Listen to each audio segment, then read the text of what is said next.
आलो आलो आलो आलो पुन्हा आलो. चला वही घेतली, पेज पण घेतला, कॅरेक्टर घेतलेला. चला बेल आणि स्किट वाजवूया आता.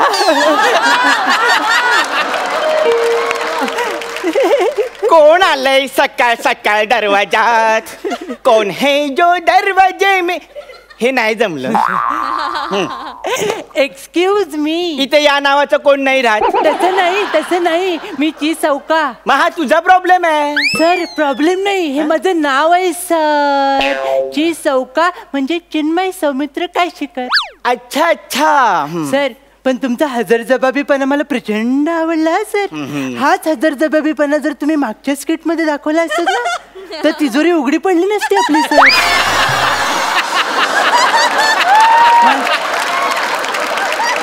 माहिती आहे ना मागच्या स्किट मध्ये तिजोरीत केळं सापडलं आपल्याला सर. काय बोलणार ह्याला. बसा. Thank you sir. सर आज आपण दिल खुलास गप्पा मारायचीच. अच्छा गप्पा मला खूप आवडतात आणि त्यात त्या दिलखुला. सर मला सांगायचं होतं की गप्पा दिलखुलास असल्या ना की मी एकदम रमूनच जातो. पण त्या दिलखुलास गप्पा का मारायचे? सर उठा. नाही तुम्ही बसा. उठा जागे व्हा. या पेपर मधून मी आलोय सर. आणि लेखक कशासाठी तुम्हीच ना? हो बरोबर. कशाला लिहितोस तू? काय? या सदराखाली तुमची मुलाखत घ्यायला आलोय सर. अच्छा तुम्ही सदराखाली मुलाखत घ्यायला आलाय. मग तुम्ही खाली सदरा का नाही घातला? विनोद. मला माहिती होतं सर तुम्ही असे घातक आणि विषारी विनोद करणार याची पूर्ण खात्री होतीच मला सर. त्यामुळे काय करूया, त्यामुळेच ही बॅग घेऊन आलोय सर. बरोबर परफॉर्मन्स झाला रे झाला की आपण डायरेक्ट रत्नागिरीलाच जाऊ सर. आता आपण काय करूया सर, तुम्हाला फालतूगिरीला जास्त वेळ न देता आपण डायरेक्ट मुलाखतीला सुरुवात करूया सर. Okay sir. तर माझा पहिला प्रश्न तुम्हाला अतिशय साधा आणि सोपा आहे. तर ॲज अ फॅन मला तुम्हाला प्रश्न विचारायचा वाटतो की तुम्ही लिखाणाला कधी सुरुवात केली सर? लिखाणाला बघ मी सुरुवात करतो मला सुचल्यावर. खरं आहे सर. कोणीही सुचल्यावरच लिहितं, सुजल्यावर लिहायची कुणाची हिंमतच नसते सर.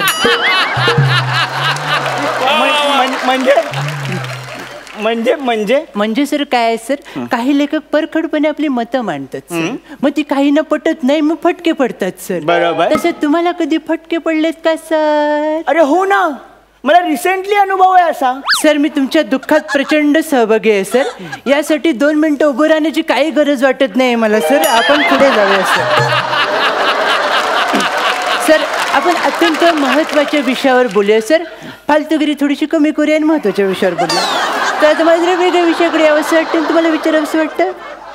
हे मी का लिहिलं एवढंच का सुचलं? बरोबर. या तुमच्या 2 फेमस कादंबऱ्या सर. आणि त्या एवढ्या फेमस आहेत सर की कोणताही आंदोलन आणि निषेध मोर्चा असू दे याच कादंबऱ्या जाळल्या जातात. तर याच्यावरनं सर मला तुम्हाला एक प्रश्न विचारायचा होता. तर याच्यावरनं तुम्हाला एक मला महत्वाचा प्रश्न विचारायचा वाटतो. ॲज अ फॅन मला तुम्हाला प्रश्न विचारायचा वाटतो की तुम्ही कादंबरीला सुरुवात कशी करता? मी बघ कादंबरीला सुरुवात पहिल्या पानापासून करतो.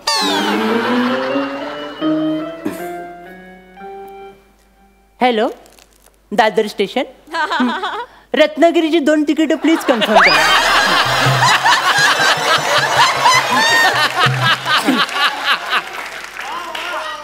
सर कशाला त्या बिनधास्त बेधडक आणि खटाळ सुंदर विषयाची परीक्षा घेताय तुम्ही? कळतंय का तुम्हाला?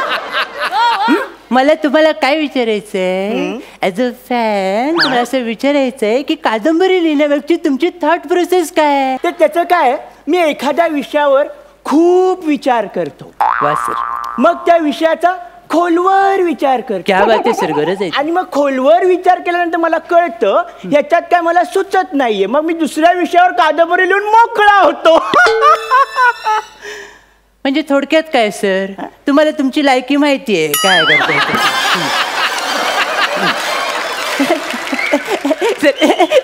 सर तुम्ही रागू नका. मी ना माझं नेहमी असं होतं, मी ना खरं बोलतो आणि पुढच्याचा अपमान होतो आणि मग राग येतो. मी एक नंबरचा वसाडा आहे सर.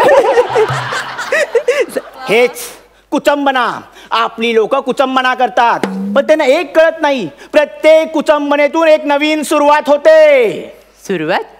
तुमच्या बोलण्यावरनं मला तुम्ही कारकिर्दीच्या शेवटाकडे येता असं वाटतंय सर.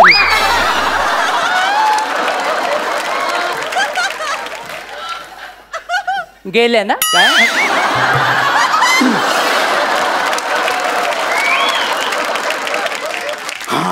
अजून एक आहे, अत्यंत भयावह परिस्थिती आहे. म्हणजे मी माझा एक नवीन कथा संग्रह प्रसिद्ध करतोय. तो एकदम असा सस्पेन्स आहे. तुम्हाला माहिती आहे ना हे? मला माहिती आहे. माझ्या कथेची नायिका गोंधळलेली आहे सर. त्या नायिकेचं चित्र माझ्या डोळ्यासमोर उभं राहिलंय सर. ती कन्फ्यूज झालेली आहे. क्या बात आहे सर, मी तिच्या प्रेमात पडलोय सर. ती कोणाशी काहीच बोलत नाही सर. तुम्ही धनश्रीवर कादंबरी लिहिताय?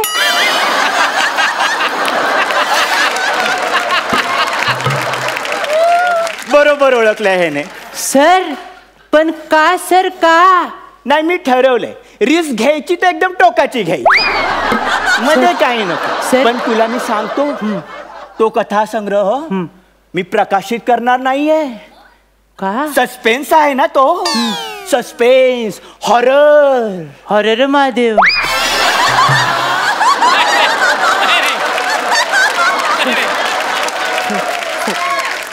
सर आपण जरा थोडंसं फालतूगिरीला आळा घालूया सर. फालतूगिरीला थोडंसं आळा घालूया. आणि मी तुम्हाला लगेच महत्त्वाचा प्रश्न विचारू इच्छितो सर. खूप नाजूक प्रश्न आहे, थोडंसं सांभाळून घ्या.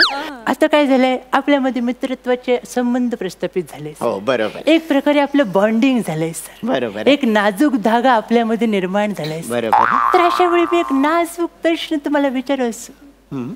मला तुम्हाला असं विचारायचं, लेखक पण तुम्हाला खर्च परवडत नाही म्हणून ते लग्न नाही केलं सर. बरोबर. पण तरी तुम्ही लिव्ह इन मध्ये राहता सर. लिव्ह इन मध्ये राहण्याचा तुमचा उद्देश काय आहे सर? त्याचं काय आहे? हा सर. मी लिव्ह इन मध्ये राहतो, त्याच्या मागे एकच उद्देश आहे. काय सर? त्या निमित्ताने मी चांगलं लिव्ह इन तरी.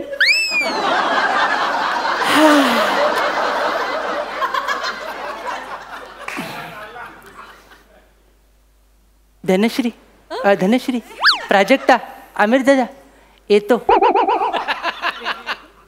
इथल्या आमच्या अगोदरच गेला.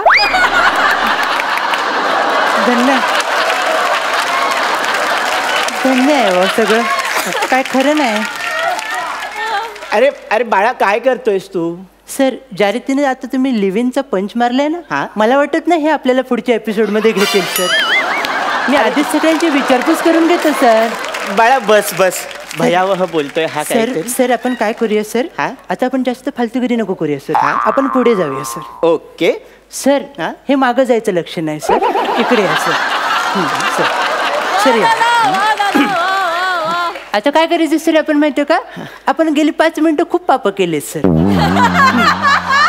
ही पाप धुवून काढण्यासाठी तुमच्याकडनं काहीतरी चांगलं घडेल असं मला वाटतंय सर. बरोबर. तर मला एक आतून खबर मिळालेली आहे की तुम्ही समोर बसलेल्या माणसावर लगेच काहीतरी बोलून मोकळ होता. हो, हे बरोबर आहे.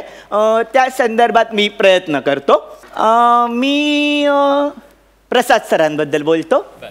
सर, तुमचं ठरलंय? हो. बरं, मग मी बॅगच भरायला घ्या थोडा. बोला सर.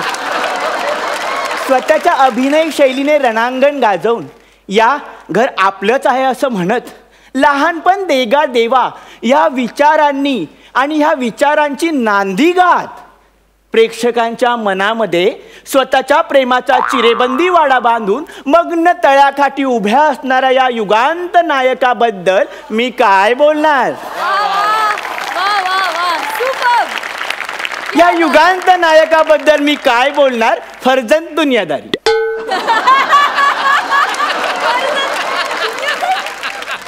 सर अर्ध्या वाटेपर्यंत लय बरे आला होता तुम्ही. हे शेवटचं फर्जंद मला काय कळलं नाही. अरे ते मीटर मध्ये बसलंच नाही. मग दुनियादारी मार्क ते आपण देतात ना. अरे हो खरं आहे सर. बाळा हे असं कसं झालं. सर तुमची गाठ बसली. सर या सर या सर. हां सर आता आपण पुढे जाऊया सर. हां. आता आपण थांबूया सर. तुम्हाला काही पुढच्या कविता वगैरे सादर करायच्यात का सर. हो हो मला ना आता अजून सुस्तय. हा सर सर सर थांबा सर. आता तुम्ही काही बोलू नका सर. का? कारण याच्यानंतर तुम्ही चमच्यावर जरी माती खाल्लीत ना तर आपल्याला महागात पडेल सर. काय माहितीये हे आता जे तुम्ही एवढं मोठं वाक्य बोललात ना ते पाठ करायला 3 दिवस घेतलेत सर. आपल्याकडे आता वेळ नाही सर.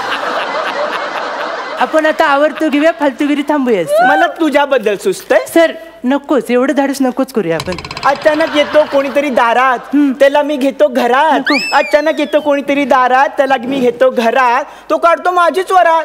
आईला ही तर वनिता खरात. सर तिच्याबद्दल काय बोलू नका सर. का ती डायरेक्ट पोल वाकवते. मग आपण ह्या दिशेला बोलूया. हा. अंधार पडलाय काळोख पडलाय पावलं टाक झरझर. अंधार पडलाय काळोख पडलाय पावलं टाक झरझर. पंच वाजला नाही तर घाबरू नको. वाजवायला आहे ना आमिर हडकर. अरे सर सर काय करताय. ही वायफळ बडबड आहे सर. तुला माझं बोलणं वाटत असेल वायफळ कारण तू खाऊन आला असेल श्रीखंड आणि जायफळ. पोटात दुखत असेल तर इथे येऊन शांत बस. कशाला करतोय वायफळ पळापळ. सर तुमचा कंट्रोल सुटतोय सर. सगळ्यांचा कंट्रोल असतो त्याच्या हातात. खरी मजा आहे वरण भातात. नाही नाही नाही नाही नाही सर मी नाही थांबणार. तुम्ही एकटेच एलिमिनेट व्हा. मी नाही म्हणणार. मी जातो बाबा सर. अरे, अरे, अरे,